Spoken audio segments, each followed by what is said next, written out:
Welcome to Speak from the Body, a podcast that seeks to explore the wealth of wisdom of the body.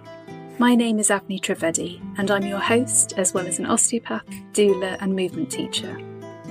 In this podcast, I speak to experts about all sorts of topics to do with the body, such as touch, trauma, body confidence, gratitude, birth, movement, relaxation, and baby development. My wish is that you learn how to connect with, listen to, and respect your body.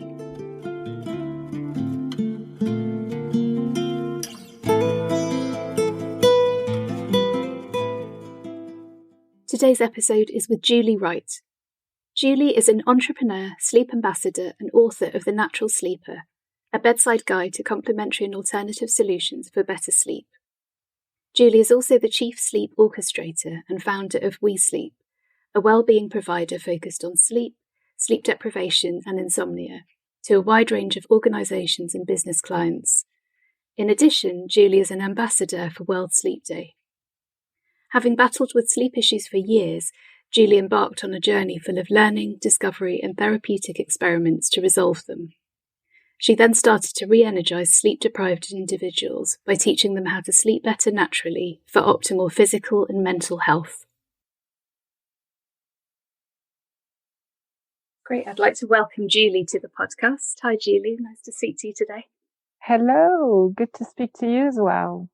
And this is such an important topic that I'm always driving my clients a bit mad with just going on and on about the importance of sleep. So I'm really glad to talk to you and hear your insights.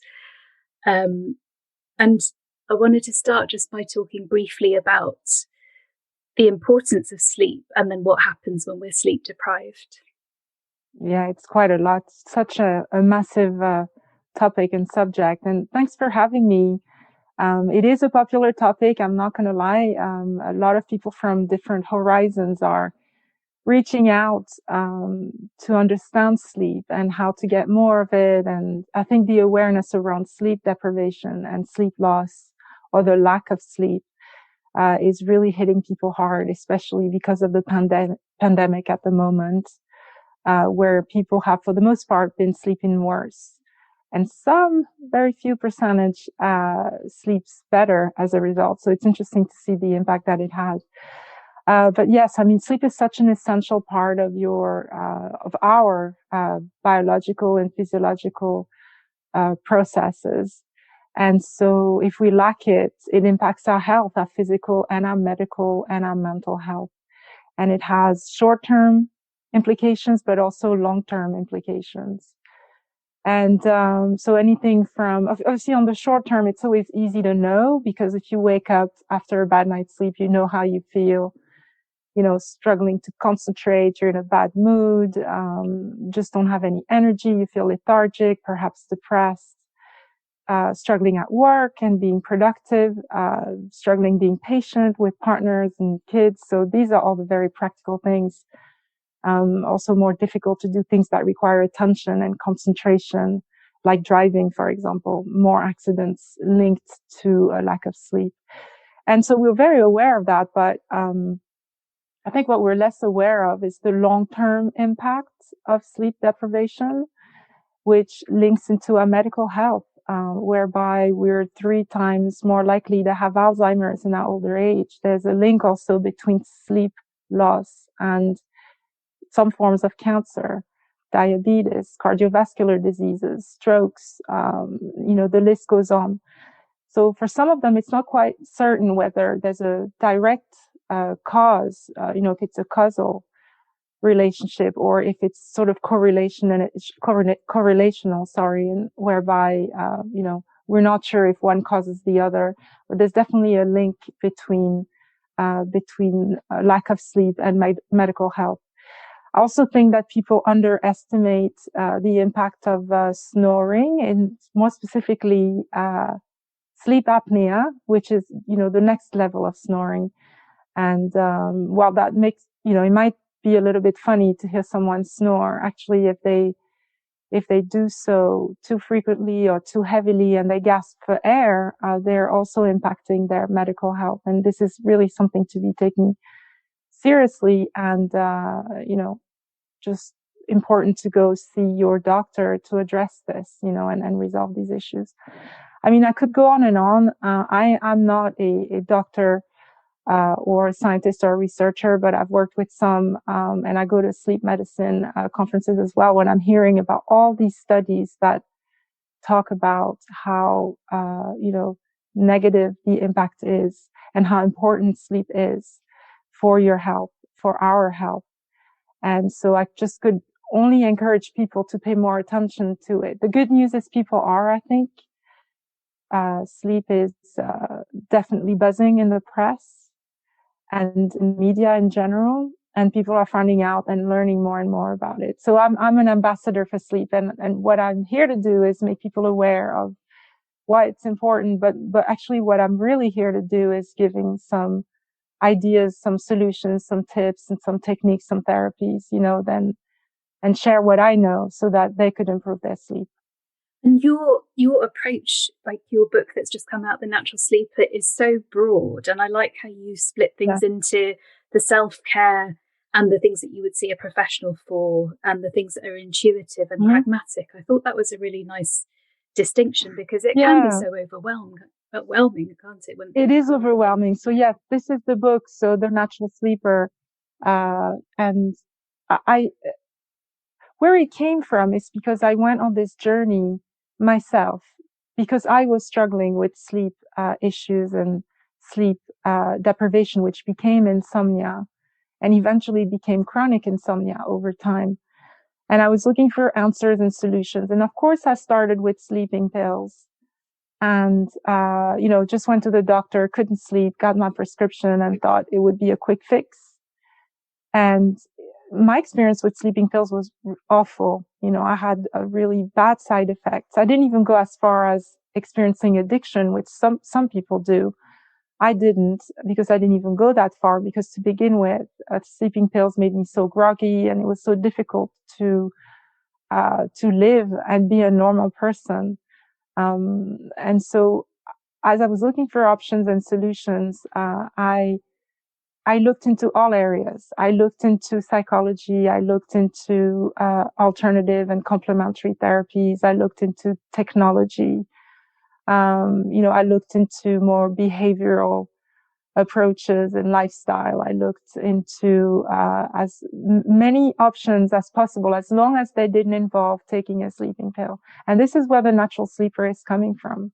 It is about having a natural approach, as organic as possible, to sleep, and what I found on my own journey, just through my own experience, but also through all the things I've learned along the way, is that we don't need sleeping pills, because we already possess the sleep medicine that we could all dream of right within us, and it's all about stimulating and producing and, generating the right processes and neurochemicals, neurotransmitters, hormones, activating, our nervous system in the right way, and engaging with our psychology, our brain, our mind in the right way, until we can fall asleep. And then it's something that we can relearn, because we were all born with the ability to sleep. This is something that we're wired to do. We're diurnal beings. We're human beings. We're meant to be active by day and resting by night for most of us. And it's about reconnecting with that natural ability, really. So it was a very vast subject, going back to your comments. And yeah, the way I tried to approach it in just different sections. And in the beginning of the book, I have a map. And the map is it's actually a starry sky. It's a constellation of options, and each option is a star in the sky. I thought it was just an interesting way to, to do this. And in fact, the illustrations, because I get asked a lot about this, were done by someone amazing called Esther Curtis. And the idea that, to map out all the options in a way that would correspond to criteria of how we are and how we operate, and it was difficult to do that, but I think I cracked it. And you're right. So this is about whether you think you want to do this on your own, or you need professional guidance, whether you're more of a practical person or more of a bit more experimental person and ready to try things that are perhaps unconventional, you know. So, and then there's different ways that this is organized in the book. So that's one way to navigate it. And the other way is just to go through the different chapters, a chapter about light, a chapter about exercise, a chapter about technology, about complementary and alternative therapies, as I mentioned, about managing the mind. So these are all things that I felt were quite logical. And then I've tried them, So I've had the personal first-hand experience. And it's just fascinating to see how much control we have over our sleep if we only give it the opportunity, if we prioritize it, if only we nurture it, the same way we would our bodies or our psychology or, exercising even, So, it was quite a process to try and organize all of this information. And I've tried to make it as easy and simple to read as possible, to be honest. I hope you found it. What do you think? Was it too much? I don't think it was too much, because I think it's the type of book where you can read it chapter to chapter, or you can flick through and just be like, oh, essential oils or breath work, and dip in and out. And I firmly go into intuitive and pragmatic. So I'm one of those people that would like everything, So, but I also know, having had insomnia in the past, that there are times where you can be so concerned of, like waking in the night and thinking how many hours are left before you have to get up in the morning and things like that, that sometimes you need to be told now, do this or switch off this, or, so, but I like the empowering way that it's presented, that there's lots of choice. I do think that there's a lot of choice, and I think it's about, my idea behind the book was for people to follow their intuition, and to see everything that was on offer, and to follow partially who they are in terms of their personality. So we talked about being intuitive versus being pragmatic, wanting a self-serve approach versus being guided by a professional. There's also whether we're patient or not. Do we want immediate results? Which is always difficult with sleep, by the way. That's, I need to say this. Or are we okay with sort of a long-term approach, knowing that it will pay off, in the long term? And are we someone who is more into our minds and our psychology, or someone who's more into physical, pragmatic things, and then just explore within that, and either revisit things we already know have worked for us in the past. I find that very frequently people know what they need to do for a good night's sleep, but they just sort of, I don't know, they just stop doing it. It's a little bit like dieting or eating the right things, or discovering new things that might seem intriguing and worth exploring and trying out, So I'm giving a snapshot and an overview of a lot of different options, and then follow your intuition and respect your nature, who you are and how you like to do things, so that you don't have the resistance to commit to change. And especially because you're talking about sleep being something that's inherent in us, that we all somewhere along the way know how to sleep, that makes sense to just have that thread of now follow your way back to sleep. Yes, exactly. It's about reconnecting with your natural self and relearning how to sleep if you forgot how to do it, really. Yes. And in your book, you talk about rituals and not routines. I'd love to talk about that. Yes, because there's a connotation around the word routine, which sounds like it could be boring, because it's doing the same thing every day. And who wants to do that? Don't you want a little diversity and, excitement? And I wanted ritual, as I preferred that. And we went back and forth with the publisher on, about the word ritual, because ritual also has a connotation which can turn off some people, because it might be a bit like sort of, I don't know, a little bit too mystical perhaps, or, just associated with negative things somehow. But to me, ritual is really about honoring this time for yourself and, thinking about what you could do to prepare your mind and your body for sleep as a ritual, out of respect for yourself and out of respect for your health. And so I thought it was a better chosen word than the word routine. Also because this ritual can change and it can evolve.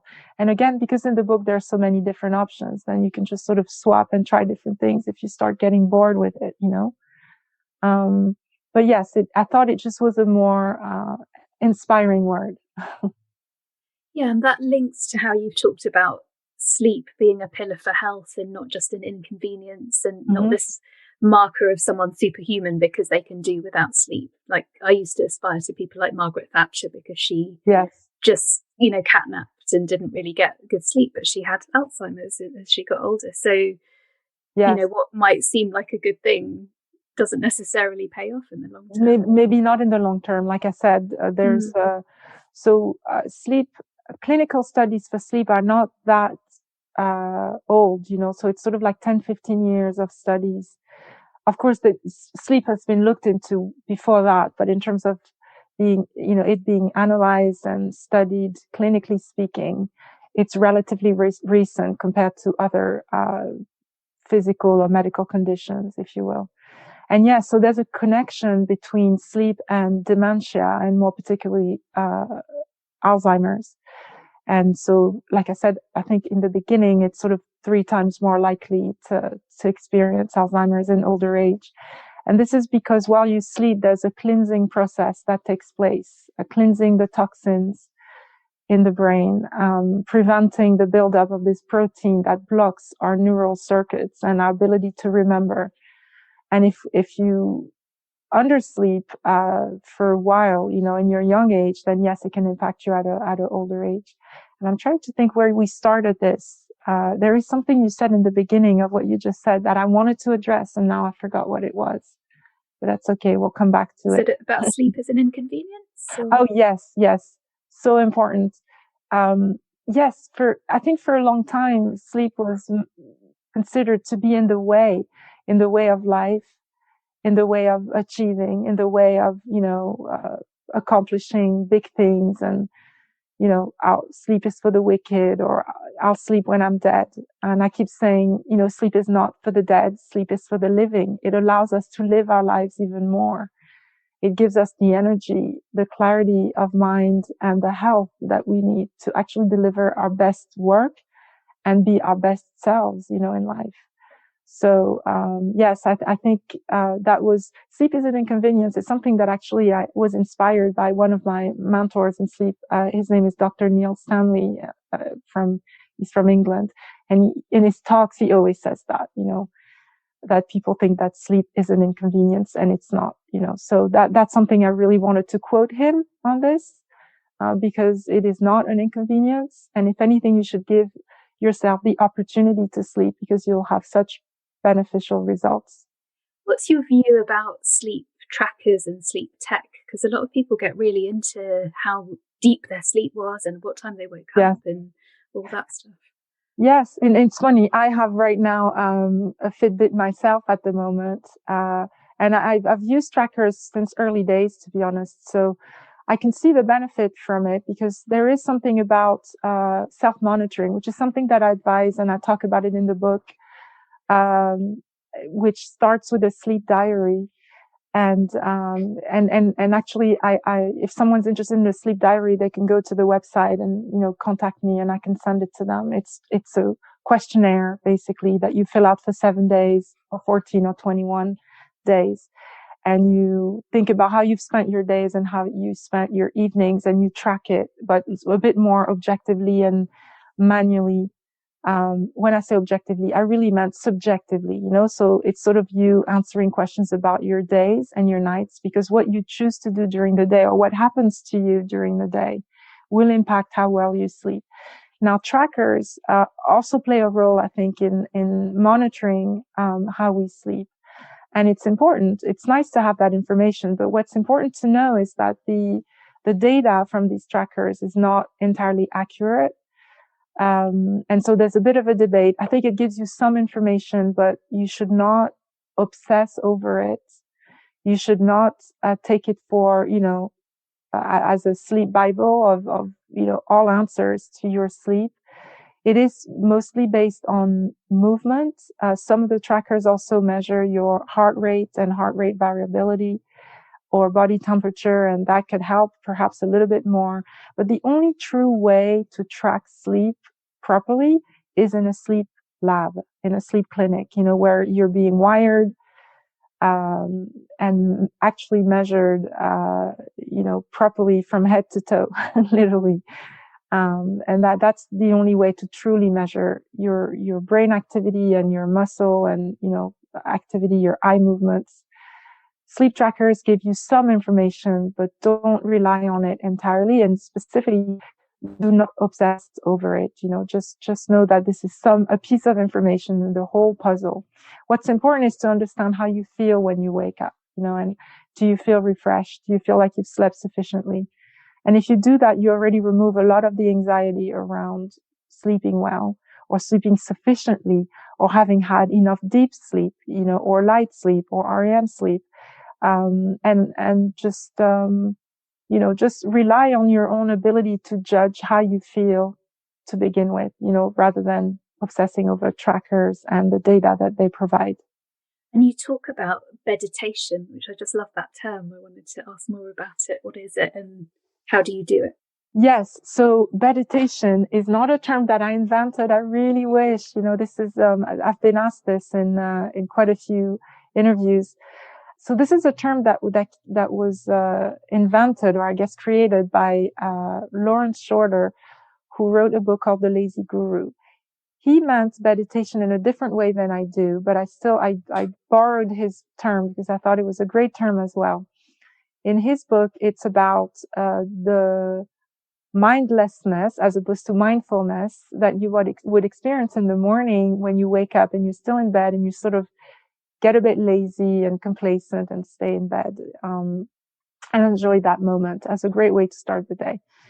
In my book, it's different. So meditation is about what you can do that helps you relax body and mind for a good night's sleep. And this is also something that you can practice if you wake up in the middle of the night and your mind is racing, or you're really struggling to fall back asleep. And it's anything from the traditional mindfulness or meditation techniques, although generally mindfulness and meditation is not about sleeping, but it can be used. But other techniques that I talk about are popular ones that are used for insomnia treatments, like progressive muscular relaxation.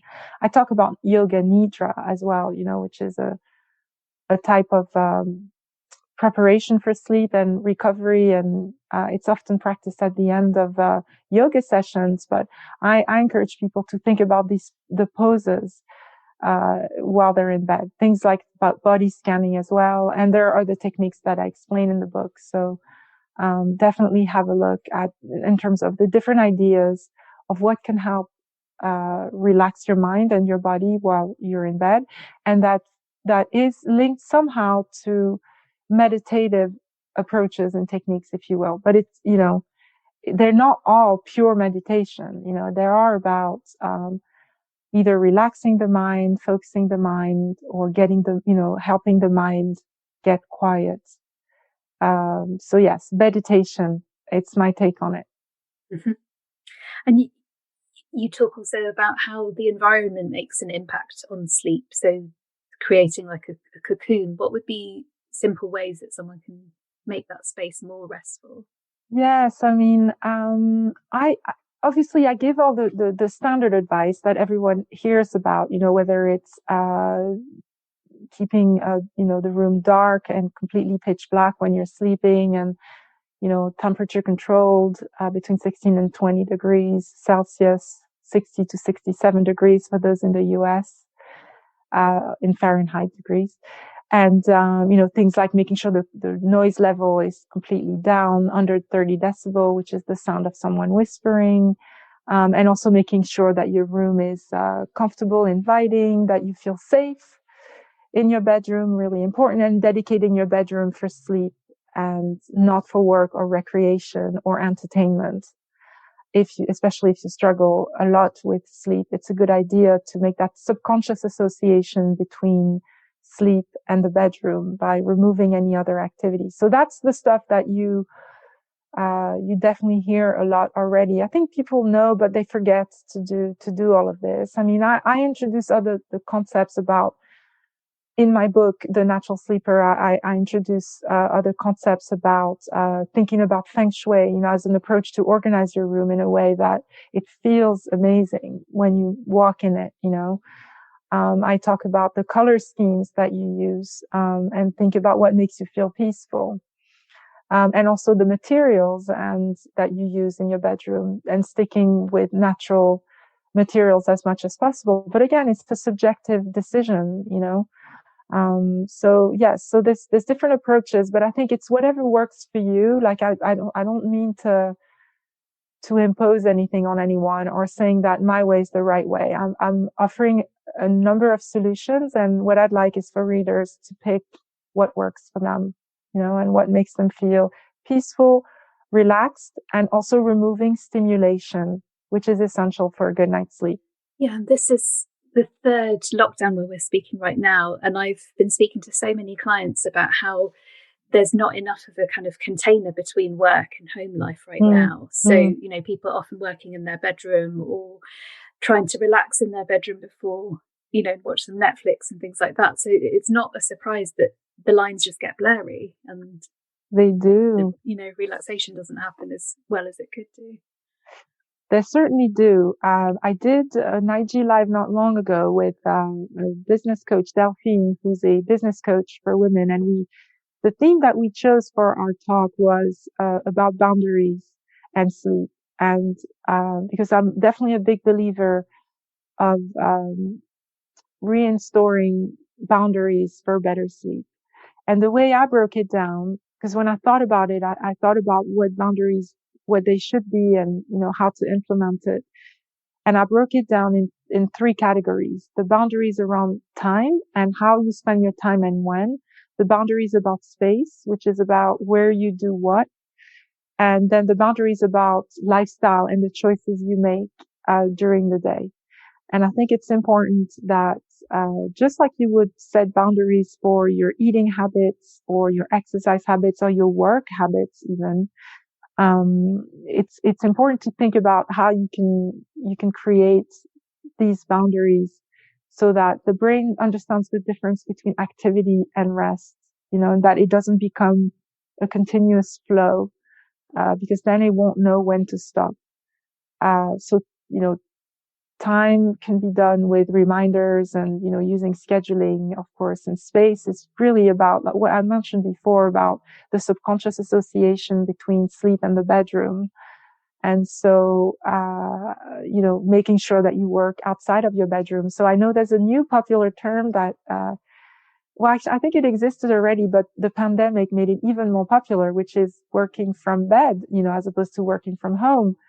And because, yes, a lot of people are working from their bed, it's comfy and in a way it's quite relaxed, and maybe we can we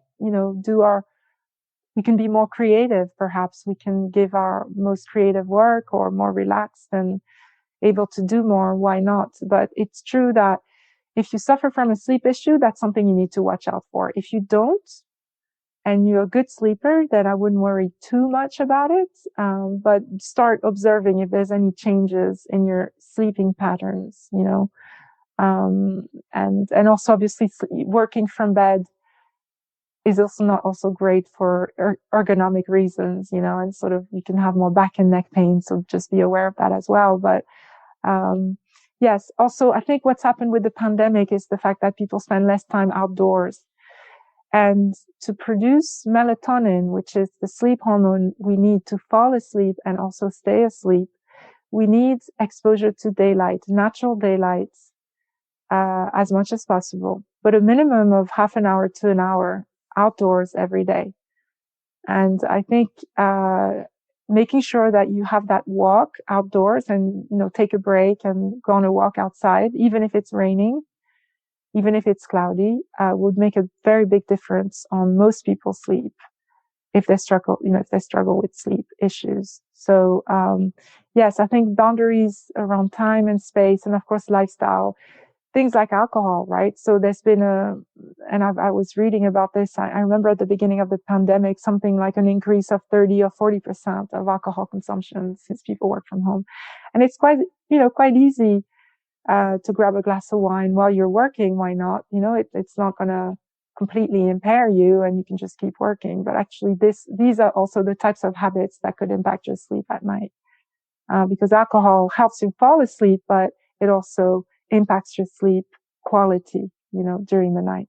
I was just going to ask, I'm glad you mentioned about melatonin, because I know a lot of people who travel long haul for work that often prescribe or get prescribed melatonin. And I just wondered your views, because considering how many other options there are for healthy sleep, is it really necessary to take a synthetic hormone? What's interesting is that this synthetic hormone is available over the counter in the US, but prescription only in the UK and in France, where I'm from as well. So it's interesting to see different countries having different takes on it. And so there's a bit of a debate on melatonin supplements, in that it does seem to help some people. So if it helps, why not? The big question is whether it helps long term, which apparently its efficiency seems to decrease over time for some people. It's mostly used medically for people suffering from circadian rhythm disorders, when they go to sleep way too late or way too early, and they're completely not in line with the dark light cycles, which is really what rules our body clock and rules our sleep-wake cycles. It's also used for the elderly who have less ability to produce melatonin and struggle with more sleep, even though, the elderly need just as much sleep as a young person in their 20s, 30s, so 7 to 8 hours, but their quality suffers a bit more, and so melatonin is used in that sense. I don't have like a dogmatic view, or I don't really pass judgment on it. If it helps, then great. But there's a bit of a question as to whether it helps long term, and definitely whether everybody should do it. It's a good thing also. You can try also melatonin if you have jet lag. So on a temporary basis, I think that's widely recommended. So that's fine. But yeah, I'd say it's good. It's better to produce your own melatonin, to produce, you can, with eating the right foods, the exposure to daylight, as I mentioned, and sufficient vitamin D, you can produce your own melatonin. So why resort to an artificial option if you can avoid it?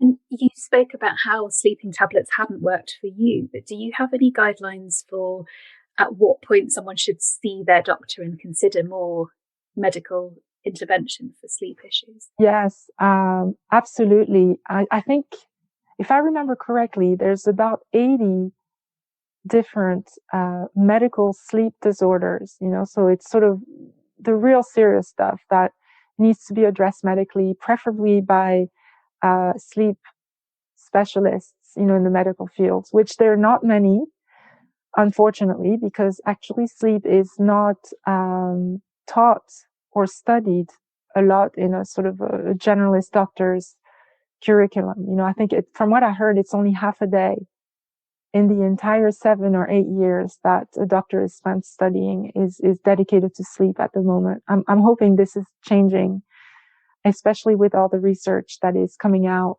and bringing awareness to the topic of sleep and insomnia.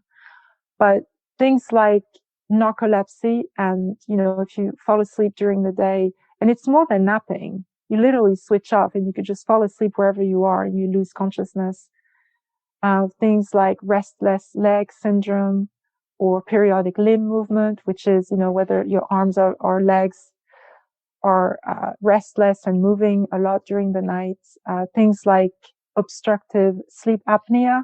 And if you see your partner gasping for air, or someone who stops breathing in front of you completely and then starts breathing again, needs to go see a doctor, or, a GP, as we say in the UK. And yes, anything that's an unusual behavior during sleep. Some people experience sleepwalking, and it could be harmless, but some people can have some dangerous sleep behaviors while they're sleeping. Like some can become aggressive, or they could be different things happening. And when that's being noticed, you should definitely go see your doctor. In such cases, one more actually is for shift work disorder as well. So for those of you who work overnight, you might develop circadian rhythm disorders, and actually it's called the shift work disorder. And for that, there's also some medication that can be given to help you cope. Although, we're just not designed to work at night, overnight, except a very rare amount of us. Because we do have different chronotypes, which is when we're meant to be asleep or awake, and that's defined genetically. And it's true that some of us are designed to be alert and awake overnight. It's a very small proportion. But yes, so if that's not the case for you and you're a shift worker, you work overnight most times, and you're not feeling well and you're definitely not getting sufficient hours of sleep, then it's worth seeing your GP. So sorry, I went on and on. There's quite a long list of reasons. So yes, anything that's unusual, to simplify it. Yeah, it's useful to have a list, actually, so thank you. Well, I talk about this in the book. Everything I talk about is listed in the book, so that can be helpful. Although I don't list all 80 different medical disorders, so that's a lot. Yeah, that's a whole book in itself. Exactly. And I'm aware of your time, which I'm really grateful for, but I wanted to just finish by asking, there's a quote that you'd written about sleep and your dreams will come true. Yes. I've changed it slightly since the book was printed, and I now it's sleep and your life's dreams will come true. I think the reason I thought about that is because I thought, well, maybe some people might not want some of the things they dream to become true. But it is a quote about empowerment, and about understanding that you can take control of your sleep, and when you wake up refreshed, having slept sufficiently, you are empowered to bring to life anything you want, you desire, anything that's a dream or a dream that you want to come true, and that's what it's about. Because without sleep, it's hard, physically, and as I mentioned, medically, psychologically, it's just really difficult to achieve and to be your best self. So I wrote this, I'm hoping as an inspiration for people to take sleep seriously, and not because I say so, but because there's a reason why, the reason why is all the benefits you get from a good night's sleep, in terms of improving your life. I think that in the book, actually, there's a part where I ask people to think about the whys, the why. Why should I sleep? Why should I make time to sleep? Why should I sleep better? And think about what could be improved in their lives and write it down as a motivation, and knowing that all this work that we're putting towards learning how to sleep well again, is worth it because we know why we're doing it, That makes so much sense, especially how you were talking about the respect for yourself. When you're really aligned with your why, then it's easier to respect yourself. Respect yourself, but also in terms of the relationships you have with others as well. If you're a parent, without sleep, you'll lose a lot of patience and it'll be more difficult for you to be a good parent. Same thing in couples where one or two of the partners sleep poorly. Well, what's being observed is a lack of understanding and arguments and ultimately a breakup, so your relationships, which is probably one of the most important things in your life, whether it's with your children, your family, relatives, your partner, could really use some sleep to make it better so that you're more patient, you understand, and also emotionally that you're more ready to deal with whatever comes at you, manage stress as well, so absolutely essential to sleep for all of these reasons. Thank you so much for talking to me. I've really enjoyed this conversation.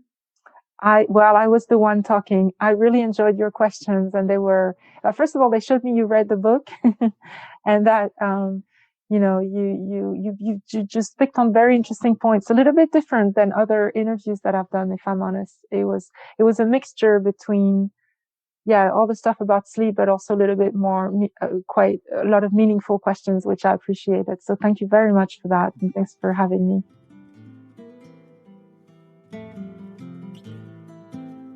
Thanks for listening to this episode.